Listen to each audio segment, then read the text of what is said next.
Hello student, कैसे हैं आप सभी। आई होप आप लोग अच्छे होंगे, पढ़ाई कर रहे होंगे। तो फ्रेंड्स, एक्सप्लेन गई 10th में आप सभी का स्वागत है। तो आज की इस वीडियो में हम जितने भी 2 नंबर वाले क्वेश्चन हैं उन सभी को सॉल्व करेंगे। हम आपको बताना चाहते हैं कि इसके पहले की वीडियो में जितने भी ऑब्जेक्टिव टाइप के क्वेश्चन थे उन सभी को सॉल्व कर चुके हैं। तो कौन सा सेट होगा? सेट 1 2025 का होगा और 822 बीवी सेट को आज की इस वीडियो में हम सॉल्व करने वाले हैं। तो अगर आप इसके पहले की वीडियो को अभी तक नहीं देखे हैं तो आप इसी चैनल के प्लेलिस्ट में जाकर वहां से एक तरफ से वीडियो को देख सकते हैं। देखिए, प्रीवियस ईयर क्वेश्चन अगर आप सॉल्व नहीं करते हैं तो आपको एग्जाम का लेवल नहीं समझ में आएगा कि किस टाइप के क्वेश्चन आपके बोर्ड एग्जाम में पूछे जा रहे हैं। तो अगर ये आपको समझना है तो प्रीवियस ईयर क्वेश्चन को आपको सॉल्व कर कर जरूर जाना है। देखिए, स्टूडेंट मिस्टेक क्या करते हैं, केवल बुक के ही क्वेश्चन को सॉल्व करते हैं और जब एग्जाम में जाते हैं तो केवल बुक के ही क्वेश्चन को जो भी दिया रहता है उसी को सॉल्व कर पाते हैं, क्योंकि उन्हें एग्जाम का लेवल नहीं समझ में आता है कि किस टाइप के क्वेश्चन दिए गए हैं। तो इसके लिए फ्रेंड्स, आप जो भी बुक के क्वेश्चन को सॉल्व कर रहे हैं उसको तो सॉल्व करिए ही, लेकिन ये बेहद ज़रूरी है कि आप प्रीवियस ईयर क्वेश्चन को भी सॉल्व करिए, ठीक है ना। तो जो भी हम क्वेश्चन सॉल्व करेंगे सभी प्रीवियस ईयर क्वेश्चन होंगे। तो चलिए फ्रेंड्स, वीडियो को स्टार्ट करते हैं। तो साइड में आप देख पा रहे होंगे क्वेश्चन, तो चलिए क्वेश्चन को रीड करते हैं। ये है खंडवा वर्णात्मक प्रश्न। तो बता रहे हैं ना, इसके पहले की वीडियो में 20 क्वेश्चन को हम सॉल्व कर चुके हैं। तो आइए यहाँ पर इस क्वेश्चन को रीड करते हैं। क्या दिया गया है, क्वेश्चन साइड में है, आप उसको रीड करिए। यहाँ पर खंडवा है वर्णात्मक प्रश्न।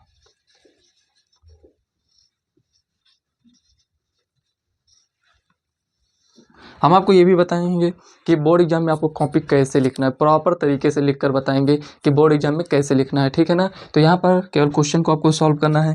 क्वेश्चन को कैसे नोट करना है, जो दिया गया है उसको लिखना है, जो ज्ञात करना है उसको लिखना है, उसके बाद हमें क्वेश्चन को सॉल्व करना होता है। तो यहाँ पर देखिए, पहला क्वेश्चन है, क्वेश्चन को रीड करिए। कह रहा है कि एक लंबवृत्तीय शंकु की ऊंचाई तथा आधार का व्यास क्रमशः 48 सेंटीमीटर है एवं 28 सेंटीमीटर है। शंकु का आयतन ज्ञात कीजिए। देखिए क्या कह रहा है, शंकु का आयतन ज्ञात करने के लिए बोल रहा है।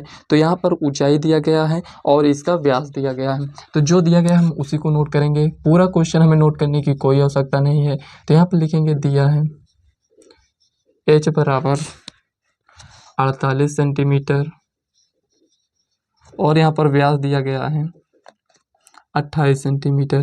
हमें व्यास का काम तो है नहीं, तो हम त्रिज्या निकाल लेंगे। तो यहाँ पर 28/2 इक्वल टू 14 सेंटीमीटर। जो दिया गया उसको लिख लिया और यहाँ पर जो ज्ञात करना है उसको लिखेंगे ज्ञात करना है। आपको बोर्ड एग्जाम में इसी टाइप से लिखना है, ज्ञात करना है। क्या ज्ञात करना है? शंकु का आयतन ज्ञात करना है। तो यहाँ पर लिखेंगे शंकु का आयतन।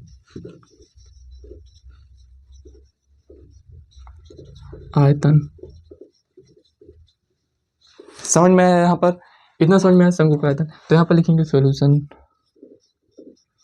अब देखिए, शंकु का आयतन का फार्मूला अप्लाई करेंगे। तो यहाँ पर लिखेंगे शंकु का आयतन।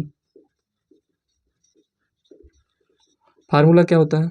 1/3 पाई आर स्क्वायर एच। जितने भी फार्मूले लिख रहे हैं क्वेश्चन को सॉल्व करने के लिए, इसको जरूर नोट कर लेना है, क्योंकि इसी टाइप के क्वेश्चन पूछे जाएंगे। तो जब तक फार्मूला याद नहीं रहेगा तब तक आप क्वेश्चन को सॉल्व नहीं कर पाएंगे। इससे अच्छा है आप फार्मूले को याद कर लीजिए। आपको क्वेश्चन कितना भी अच्छे से समझ में आता हो, कैलकुलेशन कितना भी आपका स्ट्रांग हो, लेकिन अगर आपको फार्मूला नहीं याद है तो क्वेश्चन सॉल्व नहीं कर पाएंगे। तो इससे अच्छा है इसको जो भी लिख रहे हैं इसको आप प्रॉपर नोट्स बनाइए और उसमें आप इसको लिख लीजिए। नोट्स बनाने के लिए इसलिए कहते हैं क्योंकि जब भी हमारे पास एग्जाम में कम टाइम हो, जैसे एक दिन पहले भी हम रिवीजन कर कर जा सकते हैं। तो इसीलिए फ्रेंड्स, नोट्स होगा तभी हम रिवीजन कर पाएंगे, ठीक है ना। तो यहाँ पर इसको चलिए सॉल्व करते हैं। शंकु का आयतन 1/3 पाई आर स्क्वायर एच। तो वैल्यू को रख दीजिए। स्टूडेंट के अंदर डाउट ये रहता है, क्या हमें पाई की वैल्यू रखना चाहिए या नहीं? ये आपके ऊपर डिपेंड करता है। एग्जाम में आप हैं, पाई की वैल्यू अगर इसमें दिया गया है कि रखिए तो रख भी सकते हैं, नहीं रखना चाहते हैं तो कोई बात नहीं है, पाई में भी आप आंसर लिख सकते हैं, ठीक है ना। तो यहाँ पर देखिए, यहाँ पर पाई कितना है? 22/7 है, इंटू आर कितना है? यहाँ पर 14 है, 2 बार है ना। तो एच यहाँ पर कितना है? 48 है। इसको आप सॉल्व कर लीजिए। सॉल्व करेंगे तो कितना आएगा? तो चलिए सॉल्व करते हैं। देखिए, यहाँ पर 3 से ये जाएगा और यहाँ पर 3 दूना 6, ये हो गया। गलत लिख दिए क्या? 3 3 और यहाँ पर 18 3 अब यहाँ पर देखिए 7 दूनी 14 ये हो गया। अब इसको सॉल्व करेंगे तो यहाँ पर 22 गुणे 28 गुणे 16 गुणा करेंगे। अब इसको गुणा कर लीजिएगा। देखिए कैसे गुणा करेंगे, देखिए 16 दूनी 32 का 2 हो जाएगा, 16 दूनी 32 3 35 इंटू 28। इसको जब आप गुणा करेंगे तो 98 56 आएगा। कितना आएगा? 98 56। साइड में आप गुणा कर लिख सकते हैं, गुणा तो कर ही सकते हैं ना। तो यहाँ पर ये आपका फाइनल आंसर है, ये इतना आपका फाइनल आंसर आ जाएगा। तो चलिए नेक्स्ट क्वेश्चन को सॉल्व करते हैं।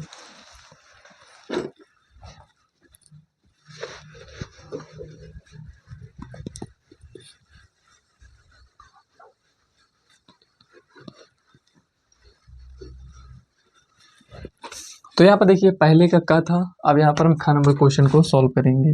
पहले का खा नंबर, अब यहाँ पर दिया गया है, कह रहा है कि अभाज्य गुणनखंडन विधि द्वारा 96 और 404 का एचसीएफ ज्ञात कीजिए। 96 और 404 का एचसीएफ ज्ञात करना है। 96 तथा 404 का एचसीएफ हमें ज्ञात करना है। तो यहाँ पर लिखेंगे सॉल्यूशन। कह रहा है अभाज्य गुणनखंड विधि से ज्ञात करना है। जिस विधि से बोले उसी से ज्ञात करना है, दूसरे से ज्ञात करेंगे नंबर नहीं मिलेगा। तो यहाँ पर 48 2 से 24 हो जाएगा, 2 से 12, 2 से 6, 2 से 3, 3 से 1 ये हो गया।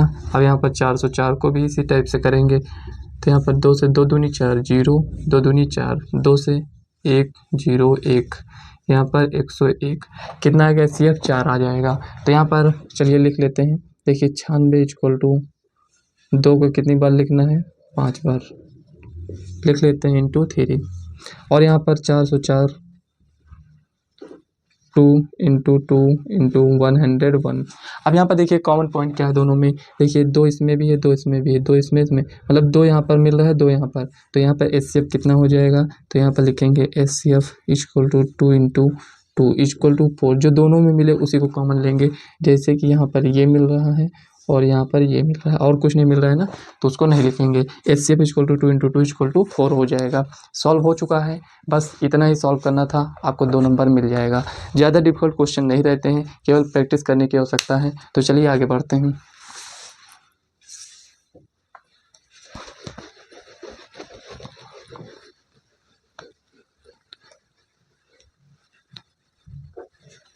तो यहाँ पर चलिए नेक्स्ट क्वेश्चन लिखते हैं। तो नेक्स्ट क्वेश्चन में दिया गया है, कह रहा है इसमें क्या है, कह रहा है कि बिंदुओं -1,7 और 4, को मिलाने वाले रेखाखंड को 2:3 के अनुपात में विभाजित करने वाले बिंदु के निर्देशांक ज्ञात करना है। तो ये क्वेश्चन में जो भी कह रहा है उसको हम यहाँ पर बनाएंगे। मान लेते हैं यहाँ पर -1,7 एक बिंदु ये है और दूसरा बिंदु है 4, दूसरा बिंदु ये है। इसको मान लेते हैं ए, इसको मान लेते हैं बी। कह रहा है कि यहाँ पर इन दोनों बिंदुओं को मिलाने वाले रेखाखंड को यहाँ पर 2:3 एक बिंदु ऐसा है जो इसको 2:3 के अनुपात में विभाजित कर रहा है। तो हमसे कह रहा है कि इस बिंदु का निर्देशांक ज्ञात कीजिए। मान लेते हैं x, y इसको मान ले रहे हैं। तो इसी बिंदु का निर्देशांक आपको बताना है। तो यहाँ पर कैसे बताएंगे, बस फार्मूला अप्लाई करेंगे, क्वेश्चन सॉल्व हो जाएगा। अगर यहाँ पर रेशियो दिया गया हो और इस टाइप से हमें क्वेश्चन को सॉल्व करना हो तो हम कैसे सॉल्व करेंगे। देखिए यहाँ पर ये x1 है, ये y1 है, ये x2 है, ये y2 है, ये यहाँ पर m1 है और यहाँ पर ये m2 है। फार्मूले के अकॉर्डिंग लिख रहे हैं, हमें x और y ज्ञात करना है। तो हम कैसे ज्ञात करेंगे, लिखेंगे m1 x2 plus m2 x1 बटे में m1 प्लस m2। इससे हमारा x आएगा m1 y2 plus m2 y1 बटे में यहाँ पर m1 प्लस m2। इससे हमारा y आ जाएगा। बस कुछ नहीं करना है, वैल्यू को रख देना है इसमें। इक्वल टू m1 यहाँ पर कितना है 2, x2 कितना देखते रहना है, जो जो वैल्यू यहाँ पर लिख रहे हैं। x2 यहाँ पर कितना है 4 है, प्लस m2 3 x1 बटे में 2 प्लस 3 कॉमा m1 कितना है यहाँ पर 2 इंटू y2 -3 प्लस m2 यहाँ पर कितना है 3 इंटू y1 कितना है, तो यहाँ पर y1 7 है बटे में 2 प्लस 3। सॉल्व कर लीजिए, आपका आंसर आ जाएगा। देखिए 4 दूनी 8 और यहाँ पर -3 मतलब 5, 2 3 कितना हो जाएगा 5, कॉमा यहाँ पर देखिए 7 21, 3 दूना 6 माइनस में होगा तो मतलब कि 15/5 सॉल्व करेंगे कितना आएगा यहाँ पर। यहाँ से इसको सॉल्व किए तो 1 आया और यहाँ पर 5 3 15, ये क्या है फाइनल आंसर है। देखिए कितने इजी तरीके से क्वेश्चन सॉल्व हो चुका है। देखिए जब तक क्वेश्चन को पढ़कर हमारे माइंड में इमेज नहीं बनेगा कि क्वेश्चन को कैसे सॉल्व करना है, तब तक हम क्वेश्चन को सॉल्व नहीं कर पाएंगे। इसको आपको ध्यान में रखना है। ये इमेज बनाने के लिए हमें करना क्या पड़ेगा, कुछ नहीं करना होगा, कॉन्सेप्ट को समझना होगा और डेली प्रैक्टिस करना पड़ेगा बस, बाकी तो आप सॉल्व कर लेंगे। ठीक है ना, तो इसको हम इरेज कर रहे हैं।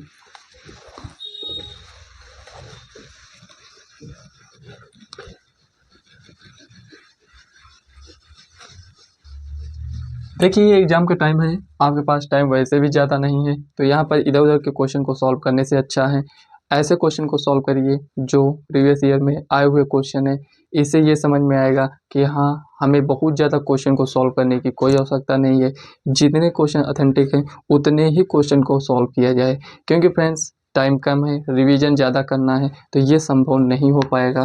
तो आप इधर उधर के उसमें टाइम वेस्ट मत करिए। तो चलिए यहाँ पर आगे हम क्वेश्चन को यहाँ पर रीड करते हैं।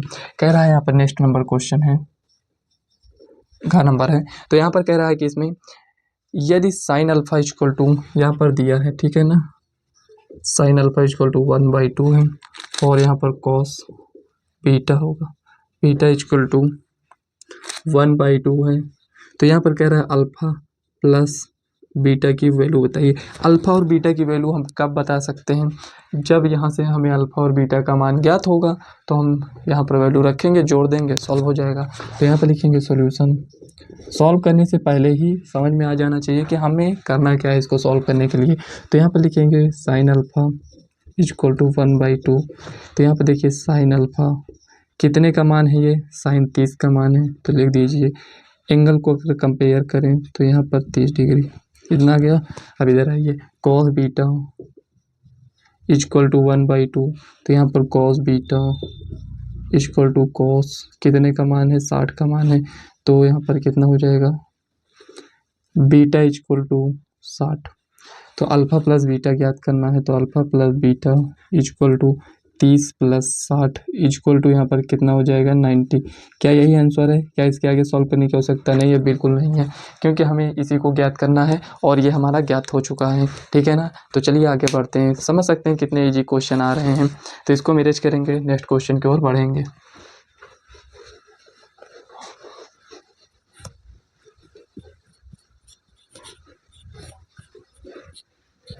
तो यहाँ पर देखिए नेक्स्ट क्वेश्चन, चलिए रीड करिए। तो यहाँ पर नेक्स्ट क्वेश्चन में दिया गया है, कह रहा बिंदु P है, एक बिंदु P है -6, 8 है। तो कह रहा मूल बिंदु से दूरी ज्ञात कीजिए, मूल बिंदु से दूरी।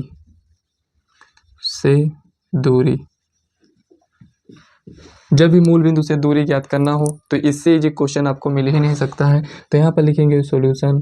तो मूल बिंदु से दूरी ज्ञात करने का मतलब ये हुआ कि मूल बिंदु का निर्देशांक क्या होता है, तो आप कहेंगे 0,0 होता है। तो बस ये आपसे यही कह रहा है 0,0 और यहाँ पर P है -6, 8। इन दोनों के बीच की दूरी आपसे ज्ञात करने के लिए बोल रहा है। तो यहाँ पर हम क्या लिखेंगे, लिखेंगे सॉल्यूशन। तो यहाँ पर लिखेंगे OP इक्वल टू क्या हो जाएगा, मूल बिंदु से दूरी ज्ञात करने का फार्मूला है कि x² + y²। तो यहाँ पर OP इक्वल टू क्या हो जाएगा, -6 का स्क्वायर प्लस 8 का स्क्वायर। इसको नहीं लिख रहे हैं, इसलिए नहीं लिख रहे हैं, 0 है वैसे भी कोई मतलब नहीं है। तो यहाँ पर OP इक्वल टू 36 + 64। तो यहाँ पर कितना हो जाएगा 100 इक्वल टू यहाँ पर कितना हो जाएगा 10। समझ में आया, यही फाइनल आंसर है। ऐसे आप इसको सॉल्व करेंगे। अब आपके मन में ये डाउट होगा, क्या भाई इसको हम ऐसे नहीं सॉल्व कर सकते हैं, कैसे, x1 - x2 का whole square plus y1 - y2 का होल स्क्वायर। देखिए ऐसे सॉल्व करने का मतलब ये हुआ कि जो फार्मूला यहाँ से इसको यहाँ तक लेकर आए हैं, जब आप इसमें वैल्यू को रखेंगे ना 2-3 स्टेप हमें थोड़ा बढ़ाना पड़ेगा, आंसर सेम आएगा। ठीक है ना, मतलब कि जो हम जीरो को इग्नोर कर दिए, नहीं लिखे हैं, उसी को आपको यहाँ पर लिखना पड़ेगा, बस केवल इतना ही करना है। ठीक है ना, दोनों तरीके से आ जाएगा आपका क्वेश्चन सॉल्व करने के लिए। लेकिन यहाँ पर ध्यान देना ये है कि कह रहा है मूल बिंदु से दूरी, तो डायरेक्ट फार्मूला अप्लाई करेंगे, इसी को अप्लाई कर देना, आंसर आ जाएगा। थोड़ा सा शॉर्ट तरीका अगर चाहते हैं तब, अगर इससे सॉल्व करना चाहते हैं तो इससे भी आंसर आएगा और दोनों सही है। ठीक है ना, ऐसा डाउट मत रखना कि क्या इसको अप्लाई करेंगे तो गलत हो जाएगा, बिल्कुल नहीं होगा। ठीक है ना, तो आगे बढ़ते हैं।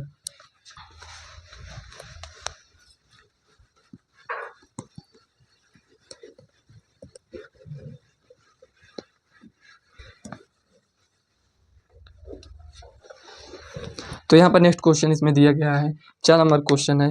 इसमें कह रहा है सिद्ध करना है, तो कह रहा है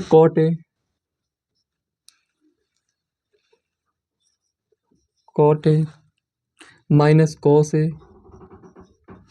बटे में cot A plus cos A equal to cosec A minus 1 बटे में कॉसेक ए प्लस 1। हमें यहाँ पर प्रूव करना है, मतलब क्या प्रूव करना है कि क्या ये दोनों बराबर हैं, ये दोनों बराबर हैं, तो हमें प्रूव करना पड़ेगा। तो कैसे प्रूव करेंगे, आपके पास 2 ऑप्शन है, चाहे आप इधर से प्रूव कर दीजिए इसको लेकर आइए, चाहे इधर से प्रूव कर दीजिए इसको लेकर आइए। तो यहाँ पर हम क्या करेंगे, LHS से सॉल्व कर देते हैं। ठीक है ना, तो लिखेंगे LHS।